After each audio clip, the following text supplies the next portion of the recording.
চলো তোমাদের সাথে আজকে আমি আমার রান্নার জায়গাটার ডেকোরেশনটা শেয়ার করি। হ্যাঁ, এখানে আমি নট পার্মানেন্ট, টেম্পোরারি একটা রান্নাঘর করছি, মানে একটা টেবিলের ওপরে রান্নার জন্য কিছু জিনিসপত্র রেখেছি।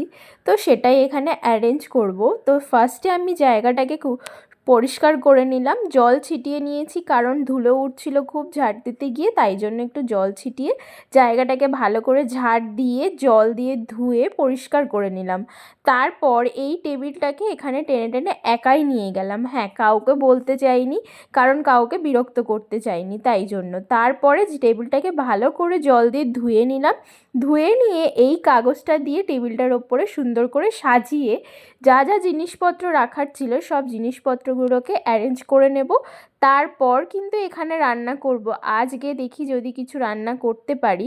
তো সেটার জন্যই আমি তাড়াহুড়ো করে সকাল থেকে এটার পিছনে লেগে পড়েছি। আর আমার ভিডিও ভালো লাগলে অবশ্যই সাবস্ক্রাইব করো।